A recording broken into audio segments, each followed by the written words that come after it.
સુરેન્દ્રનગર જિલ્લાના થાનમાં મગફળીના ગોડાઉનમાં ભીષણ આગ લાગ્યાની ઘટના સામે આવી છે, જેમાં મળતી વિગત મુજબ ટેકાના ભાવે મગફળી ખરીદી કરી એફસીઆઈના ગોડાઉનમાં મૂકવામાં આવી હતી। આ ગોડાઉનમાં આગ લાગતા અંદાજે 50,000 કિલોથી પણ વધારે મગફળી બળીને ખાખ થઈ ગઈ હોવાની સાથે કરોડો રૂપિયાનું નુકસાન થયું હોવાનું માનવામાં આવી રહ્યું છે।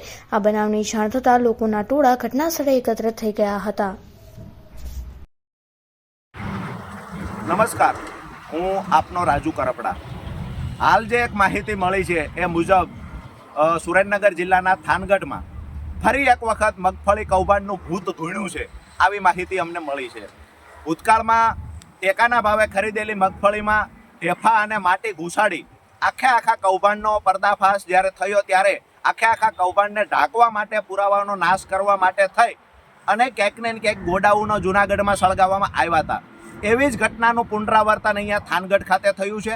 થાનગઢમાં ખરેખર અમને જે જાણવા મળ્યું છે એ મુજબ ટેકાના ભાવે ખરીદેલી મગફળીને જે સ્ટોર કરવામાં આવેલો હતો, જે સ્ટોર રૂમની અંદર એટલે કે ગોડાઉનમાં જે મગફળીનો સંગ્રહ કરવામાં આવેલો હતો, આ ગોડાઉનમાં અચાનક આગ લાગે છે, જ્યાં ફાયર સેફ્ટીના કોઈ સાધનો હતા નહીં। બીજી વાત કે ઇલેક્ટ્રિક સંસાધનો ગોડાઉનની અંદર કોઈ ઇલેક્ટ્રિક વાયર પણ નહોતો, આવું અમને જાણવા મળ્યું છે। તો આગ કેવી રીતે લાગી? આગ લાગ્યા પછી 3 કલાક સુધી ફાયર વિભાગના અધિકારીઓ કે ફાયર વિભાગના કોઈ પણ કર્મચારી ત્યાં સંસાધનો લઈ અને આગ પર કાબુ લેવા પહોંચતા નથી। મતલબ મોડી જાણ કરવામાં આવી હોય, આવી પણ અમને શંકા છે। એટલે કે ક્યાંક ને ક્યાંક જે ખરેખર ટેકાના ભાવે ખરીદી ખેડૂતોને ફાયદો અપાવવા માટે કરવામાં આવે છે, પરંતુ ખેડૂતોની જગ્યાએ ક્યાંક ને ક્યાંક બોગસ રજીસ્ટ્રેશન કરાવી અને વેપારીઓ ફાયદો લઈ રહ્યા છે। આ વારંવાર ફરિયાદો ઉઠી છે।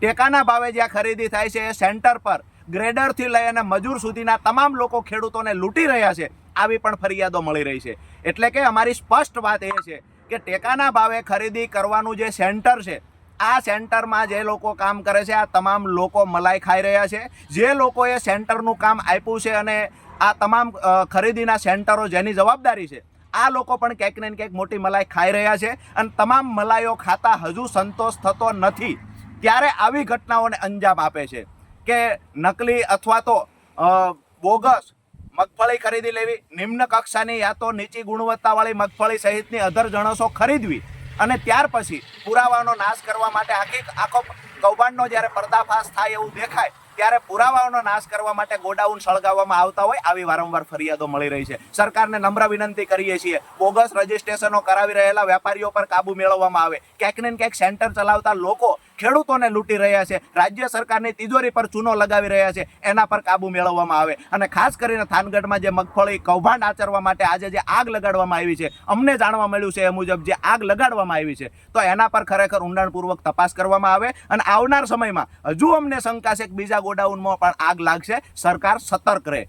નમ્ર વિનંતી છે સરકારને કે ખેડૂતો માટે જે યોજનાઓ આવે છે એનો ફાયદો કોઈ બીજા લેવાના પ્રયત્ન કરતા હોય તો એના પર કડક કાર્યવાહી કરવામાં આવે। આભાર।